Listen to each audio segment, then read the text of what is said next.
Well, happy to come away with the win. It's been a bad Thanksgiving going into a situation like that with a loss. I thought the difference in this game is Jackson State has been out and competed before. You know, they played at Colorado, played at Air Force, played at Mississippi State, played at UT Martin. So they've had to go out and compete every game, and their thirst for competitive fire is way high right now, and ours is not.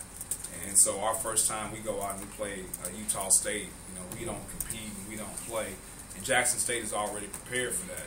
I thought Jackson State did a really good job of packing it in and making us shoot threes. And we changed that in the second half. I gave a mandate to our guys: if you shoot a three, you're coming out the game. And only time you can shoot a three is under 5 seconds on the shot clock. And we attacked the rim, and it really paid a difference. But you know, we got to do a better job of getting the ball inside to Gavin.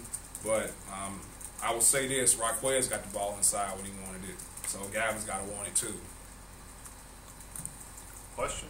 Coach, they kind of set the tempo and got y'all to play their style pretty much right from the start. Yeah, and I don't know if we have a style. I mean, we couldn't guard them. And so in the second half, we told our guys to get their heels on the three-point line. The only person that you're supposed to go out and guard is number 13. Everybody else, heels on the three-point line, kind of packing it in like Wisconsin because we simply couldn't guard them. So you can sit there and fight your pride and say we're supposed to be this SC team with all these big-time athletes and should be able to guard them. But the fact of the matter is that we couldn't guard them, especially number one. So we packed it in and tried to make them take contested jump shots. That was our goal. You did have Colin and Craig kind of grab control in the last couple of minutes and step up and want to be that guy to grab control. Yeah, I mean, Chicken is not afraid of the moment. You know, he's going to take big shots. He's going to drive the basketball. And then Colin is so much a better basketball player when he just doesn't settle for threes. I mean, he's really, really effective in the post. He has post moves. He can pass it. He can score with either hand. He can just turn and shoot it. And so we've got to get the ball down here in the post to him more. But at the same token, he's got to want it down there more too.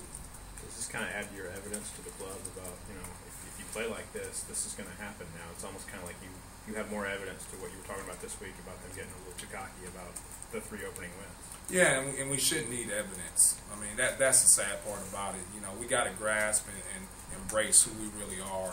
And until we do that, we're going to struggle.